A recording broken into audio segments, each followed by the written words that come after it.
बिस्मिल्लाहिर्रहमानिर्रहीम। अस्सलाम वालेकुम। Endorsement of bill of exchange. Endorsement का क्या मतलब है कि ट्रांसफर करना एक बिल को किसी थर्ड पार्टी को। The bill of exchange is a negotiable instrument and can be transferred to other। जैसे कि हमने एडवांटेजेस में डिस्कस किया था कि बिल ऑफ एक्सचेंज जो है वो एक नेगोशिएबल इंस्ट्रूमेंट है। एक नेगोशिएबल इंस्ट्रूमेंट भी है और उसके अलावा ये एक लीगल डॉक्यूमेंट भी है।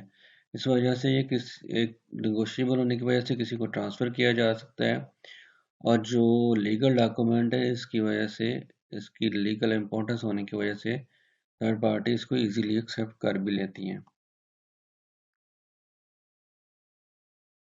The drawer or the holder of the bill may endorse transfer the bill in the favor of his creditor for the clearance of his own debts।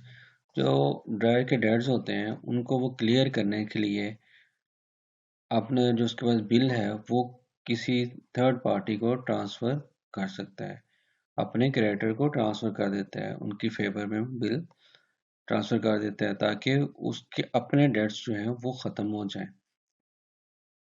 और ये कब पॉसिबल है?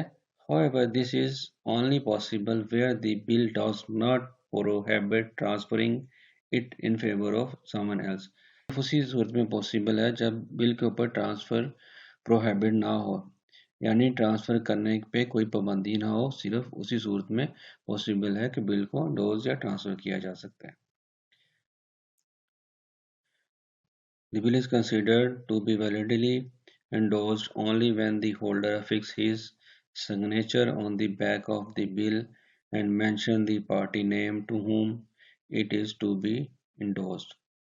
The endorsement of the bill leads to the settlement of the liability of the holder। कहते हैं कि सिर्फ bill की endorsement उस टाइम वैलिड कंसीडर की जाएगी जब जो होल्डर है वो बिल के बैक पे जिसको ट्रांसफ़र किया जा रहा है, जिसको बिल इंडोर्स किया जा रहा है, उसका नाम मेंशन करे और अपने उसके ऊपर सिग्नेचर करे।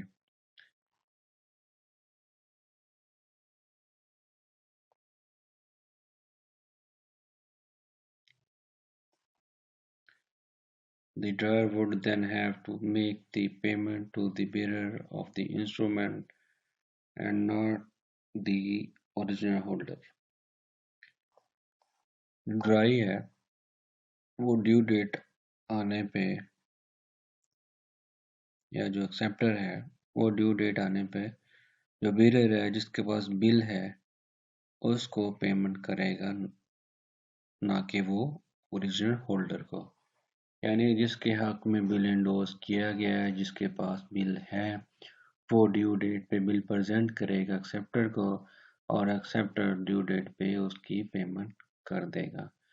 तो इस तरह endorsement of bill of exchange की ट्रांजैक्शन कंप्लीट हो जाए।